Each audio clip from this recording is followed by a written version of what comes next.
So the first topic that we'll be doing today is called validator clustering. One thing that's sort of plagued developers for years as being, scalability in the layer one consensus. So we're taking a bit of a novel approach to validator clustering.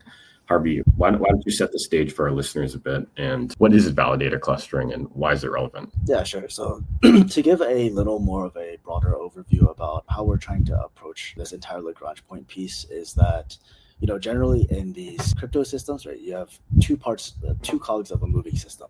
The first cog being the consensus engine and the second cog being the execution engine. So we really try to target both aspects of both cogs to try to bring you guys the most, I guess, optimization on both ends where you don't just have optimization on one end that's bottlenecked by optimization on the other end. You try to target both pieces together, right?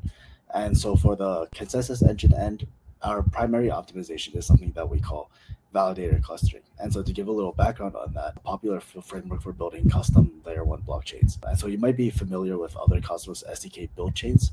So these would be like your Kava/Claytons. And the idea here is that roughly a few years ago, 2016, 2017 is when Cosmos SDK became very popular. You had this kind of app chain thesis where you would use the Cosmos SDK to handle the core functionality. So it kind of provides you in a prepackaged SDK building your application and state machine logic. So this would be stuff like account management, state transitions. It would bring you your consensus, your networking, obviously your IBC, right? And so what happens is that when you build a blockchain with Cosmos SDK, without any, fine tuning, it just utilizes Comet BFT as a default consensus engine. And so BFT meaning Byzantine fault tolerant, or that it can handle up to F faulty nodes in a total of 3F plus one or more total nodes. And so the great thing about Cosmos SDK and Comet BFT is that it offers strong security guarantees as well as instant finality. And so there's a reason that, they say that Cosmos SDK or Cosmos has never been hacked, right? And it's because of this Comet BFT underlying consensus architecture.